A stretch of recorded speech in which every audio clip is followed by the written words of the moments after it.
I just whistled Buenos Dias in Silbo, a whistled language off the west coast of Africa in the Canary Islands. And whistle languages are not uncommon, and there are about 80 of them today, and they allow their communicators to whistle messages across thick jungles or mountains.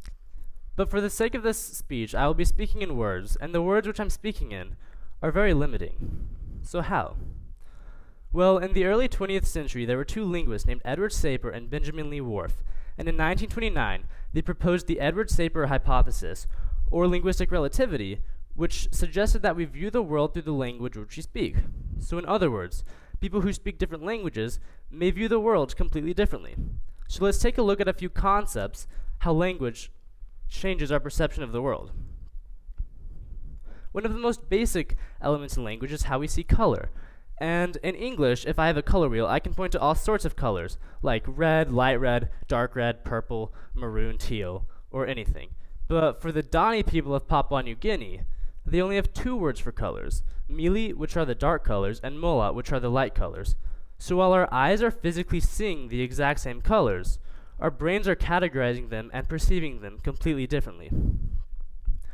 Another way language alters our perception of the world is through how we see space, and cognitive psychologist Lear Boroditsky and a group of researchers traveled to Northern Australia to research how the Aboriginal people of Northern Australia see space. And so in English, our space is centered around ourselves and the things around us. So I'm raising my left hand, or speaking to a group of people in front of me, or pacing backwards to forwards relative to the stage and to myself. But for the Gugu Mithra people of Northern Australia, they use directions. So I'm raising my west hand, or speaking to a group of people to the south of me, or pacing from north to south. And so this language requires that all of its speakers know exactly where they are in their land at all times, which is something we could never even imagine having to do. Another concept which is influenced by our language is how we view time.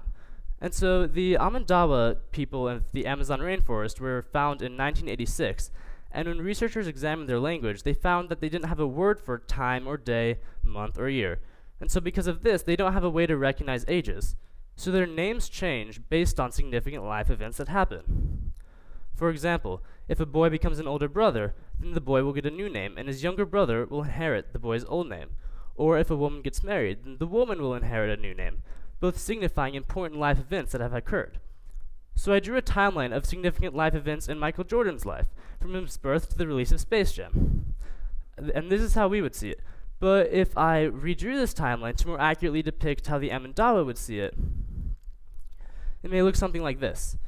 So time is not something that Michael Jordan is simply passing through, but rather time exists relative to the events within his life. Another concept which language alters is how we see quantities. And the Purha language of the Amazon rainforest is an excellent example because they only have three words for quantities, one, two, and many.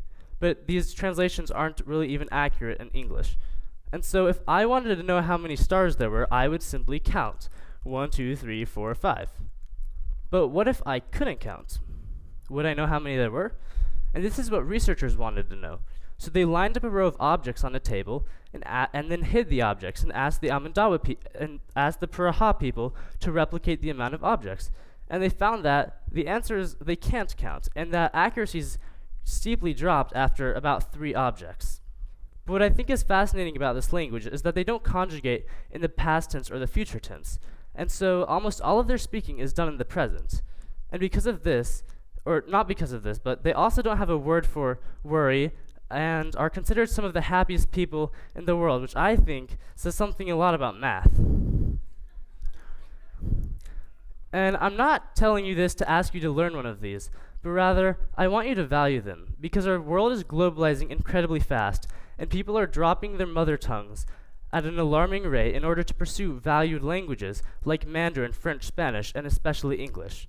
Some estimates predict that of the 7,000 languages today, as many as 90% of them will be extinct by 2050. And so, if we can preserve these languages, then a piece of history, tradition, and culture will stay alive. And there are efforts to do so, especially in languages like the whistled language of Silbo, or Irish, Maori, and Cherokee, and languages have even been revitalized after going extinct, such as Hebrew.